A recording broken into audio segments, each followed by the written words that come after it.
ಆಂಜನೇಯ ಸ್ವಾಮಿ ದೇಗುಲದಲ್ಲಿ ಮೂತ್ರ ವಿಸರ್ಜನೆ ಕೇಸ್ಗೆ ಸಂಬಂಧಪಟ್ಟಂತೆ ಈದ್ ಮಿಲಾದ್ ದಿನ ಕರೆ ನೀಡಿದ್ದಂಥ ಶಿಗ್ಗಾವಿ ಬಂದ್ನ ವಾಪಸ್ ತೆಗೆದುಕೊಳ್ಳಲಾಗಿದೆ. ಅಂದರೆ ಆಗಸ್ಟ್ 26ಕ್ಕೆ ಬಂದ್ಗೆ ಕರೆ ನೀಡಿದ್ರು ಹಿಂದೂ ಸಂಘಟನೆಗಳು. ಮೊಹಮ್ಮದ್ ಜಾಫರ್ ಮೂತ್ರ ವಿಸರ್ಜನೆಯನ್ನ ಮಾಡಿದ್ದಾನೆ ಅನ್ನುವಂಥ ಒಂದು ಕಂಪ್ಲೇಂಟ್ ಕೂಡ ದಾಖಲಾಗಿರುತ್ತೆ. ಶಿಗ್ಗಾವಿ ಕಾರು ಟ್ಯಾಕ್ಸಿ ಸಂಘದ ಅಧ್ಯಕ್ಷ ಸಿದ್ದಪ್ಪ ಕಾಳೆಯಿಂದ ದೂರು ಕೊಡಲಾಗಿತ್ತು. ನಮ್ಮಿಂದ ಶಿಗ್ಗಾವಿ ಬಂದ್ಗೆ ಸಮ್ಮತಿ ಇಲ್ಲ ಅನ್ನುವಂಥ ಸ್ಪಷ್ಟನೆ ಇದೀಗ ಸಿಕ್ಕಿದೆ. ಪೊಲೀಸರಿಗೆ ಪತ್ರದ ಮೂಲಕ ಸಂಘಟನೆ ಮನವಿಯನ್ನ ಮಾಡಿದೆ.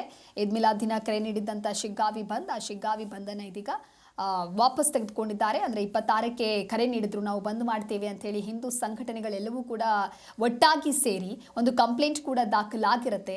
ಆದರೆ ಪೊಲೀಸರಿಗೆ ಇದೀಗ ಪತ್ರವನ್ನು ನೀಡೋದ್ರ ಮೂಲಕವಾಗಿ ಆ ಸಂಘಟನೆ ಈ ರೀತಿಯಾಗಿ ಮನವಿಯನ್ನ ಮಾಡಿದೆ.